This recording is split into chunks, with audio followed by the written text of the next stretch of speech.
If you feel restricted in your eating, if you keep falling off the wagon every weekend or every couple months, or if you're confused why the scale doesn't budge despite you doing everything right, then this weight loss system is going to be an absolute life changer for you. And the best part? It only takes 5 minutes per week to use. Let's start with the first pillar of the system. Picture this. You get up in the morning and step on your scale to find your weight is down by a pound. You're super happy. Your motivation is sky high to stick to your healthy eating and workout routines. This high carries you through the week of nailing every habit day after day. At the end of the week, you wake up excited to see how much weight you've lost. You hop on and find, wait, your weight is up by half a pound? What the? Anger, disappointment, and finally sadness settles over you. You start thinking, what is the point of giving up my favorite foods when the result is this? The problem is your entire measure of success is one number, your weight. Now, don't get me wrong, weight does matter, but it's one of all the things that matter to get you to your goal size. As these photos here make blindingly obvious, weight loss is not fat loss. In order to tell the two apart, you need to track more than just weight. You also know that even if you were seeing weight loss every week, it is impossible to keep going if you're hungry all the time or plagued with cravings. Knowing how to mitigate hunger and cravings while maintaining weight loss also requires you to track more than weight. These other things to track that lead to your ultimate success are tools. Like a hammer is a tool. You can use a hammer to build a house or to wreck one, which is why before I give you the tools, we need to first talk about how to use them constructively. Oh no, this movie is great. I mean, this La La Land.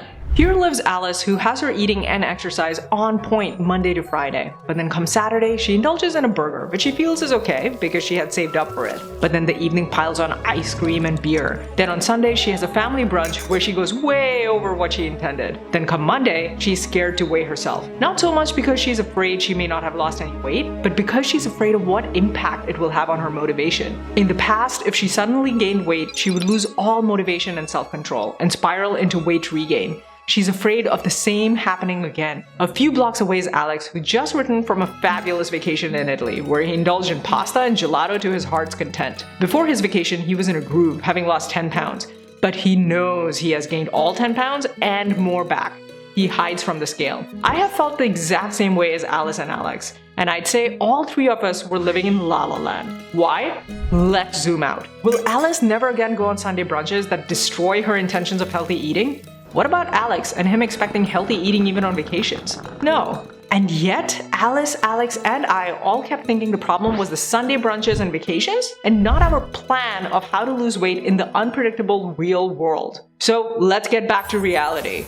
Snap back to reality. Oh, there goes gravity. Oh, there goes gravity. There are two ways to cancel tickets to La La Land. First, instead of trying to meet your goal every single day, assume imperfect days by focusing on meeting the weekly average of your goal. This way, you flow with the ebbs and flows of your body and life. For example, you must have noticed that you naturally want to eat less some days, and the other days you're very hungry. Averages to the rescue. Or you have some weeks when you have a huge party on the weekend. Averages again to the rescue. Second, when you're taking a break, take a break. Doesn't matter if the break is because of a planned vacation or because you've lost motivation. Let me ask you, have you ever achieved any long-term goal like getting a degree or completing a year-long project with zero breaks? I hope not. And yet, when it comes to weight loss, we have this strange idea that we will keep chugging along with no breaks, no reprieve, on months and years non-stop. Okay, but what if I go on an all-out binge and regain all my lost weight? Good point. Why do you think you do that? Well, I get to eat what I usually don't.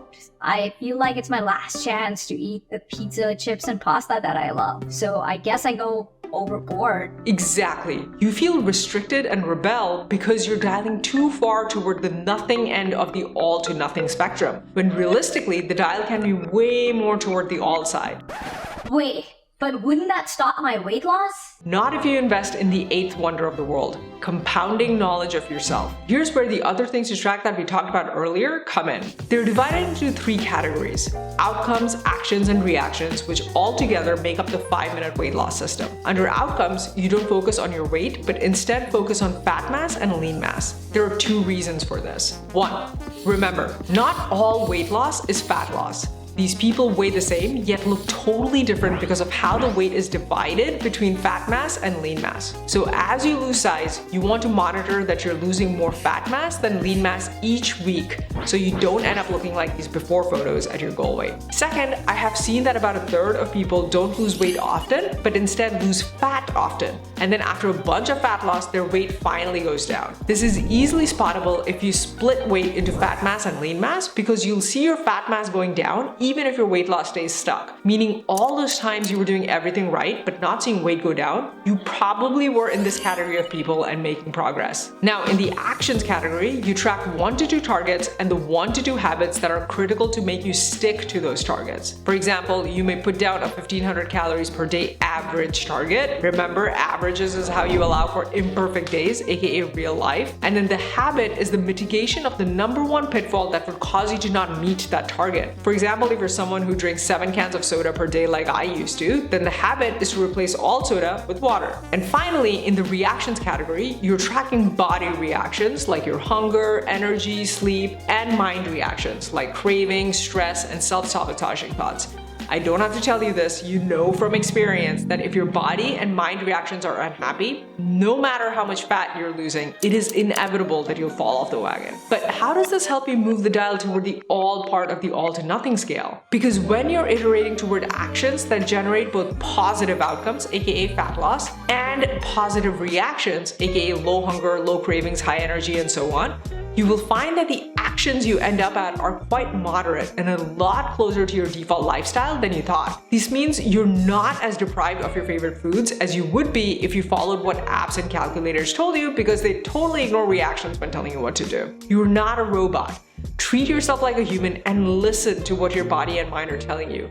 Work with them instead of against them. And the 1 to 2 new habits you were practicing were cemented in your daily routine because your body and mind were happy with them. So you don't find it difficult to continue practicing them even when on a break, because they were integrated naturally, not as a bolt-on extreme challenge you can't wait to find relief from. And this is why when you have your outcomes, actions, and reactions progressing in lockstep with each other, you will find that even when you go on Sunday brunches, vacations, or take 4, 5, 6-month breaks from weight loss, you'll return at nearly the same weight you were at before the break. But how do you iterate toward finding your sweet spot of actions quickly without wasting months? This is why you don't want to ignore this video where I reveal the larger behavior chain system, inside of which this system I just shared with you sits. This behavior chain system will cut your time by 90% to the right sweet spot actions for you. So watch this video next for the step-by-step breakdown of the behavior chain system that'll accelerate your weight loss journey.